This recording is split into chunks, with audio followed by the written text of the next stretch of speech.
ଆମ ଓଡିଶାଟା ଚଳିବ। ଇଏ ପୁଣି କଣ ନବୀନ ଓଡିଶା, ନବୀନ ଯେମିତି ଓଡିଶାଟାକୁ ତିଆରି କରିଥିଲା। ନବୀନ ଯେମିତି ଓଡିଶାଟା ତିଆରି କରିଥିଲା, ନବୀନ ଓଡିଶା ଯା ଲିଭିଜା ସଇଲା। ଚାଉଳ ଦବ କେନ୍ଦ୍ର, ତମେ ବ୍ୟାଗ ଖଣ୍ଡେ ଖଣ୍ଡେ ଦେଇକି ତା ଦେହରେ ପୁଣି ନାଁ ଲେଖିକି ଛାଡିବ। କାହିଁ ସିଏ ତ ଚାଉଳର ତ ନାଁ ଲେଖିକି ଛାଡିଲାନି। ସେ ଯୋଉ କେନ୍ଦ୍ର ସରକାର ଯୋଉ ଚାଉଳ ଦଉଛି, କୋଉ ଚାଉଳ ଚାଲ ଦେଖିବ ଲେଖା ଅଛି କେନ୍ଦ୍ର ସରକାର ଦେଇଛି ବୋଲି। ବ୍ୟାଗ ଖଣ୍ଡେ ଖଣ୍ଡେ ଦବ, ତା ଦେହରେ ତମ ନାଁ ଲେଖିକି ଛାଡିବ। ବ୍ୟାଗ ଖଣ୍ଡେ ଖଣ୍ଡେ ଦବ, ତା ଦେହରେ ତମ ଛାପ ଦେଇକି ଛାଡିବ। କଣ ପାଇଁ? ପଇସା ଗଛ ଲଗେଇଥିଲ ତମେ, ତମ ବାଡିର ପଇସା ତୋଳି ଆଣିକି ତମେ ଯାଇ ପ୍ରିଣ୍ଟ କରିଥିଲ ବ୍ୟାଗ। ଆମରି ପଇସାରେ ଜିନିଷ ଆମକୁ ଦବ, ଇଲେକ୍ସନ ପାଇଁ ପ୍ରଚାର କରିବ ଆମ ଜରିଆରେ। 5 ବର୍ଷ ସରି ଭୋଟ ପାଇଗଲା ପରେ 5 ବର୍ଷ ଆମ ନାକର ପାଣି ପୁରେଇବ। ଏତେ ଓଲାଭ ହେଇଛ ତମେ ଆମକୁ।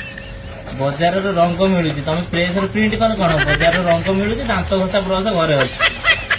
ଗୋଳେଇମୁ ଘଷିମୁ, ତମ ନାଁ ନିଶାନ ସବୁ ମିଟେଇ ଦବୁ। ଚଲ ବାଟରେ କେତେ ବାଣ୍ଟିବ?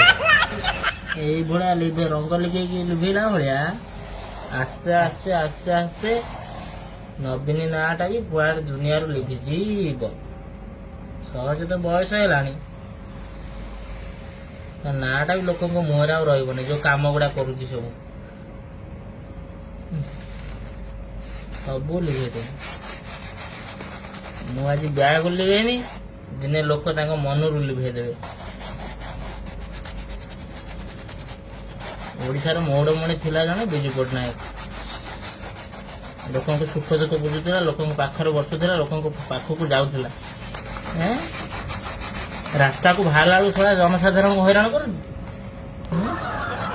ଗୋଟା କିଏ ପାଳିଥିଲା ଯେ ସେ କିଏକୁ ପୁଣି କଣ ଗୋଟେ 5T ସଚିବ କରିଦେଇଛି।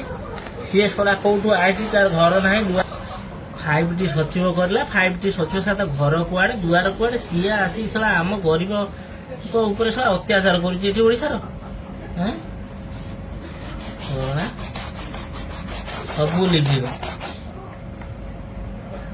ନାଁ ଲିଭିବ, ତ ଚିହ୍ନ ଲିଭିବ, ବର୍ଣ୍ଣ ଲିଭିବ।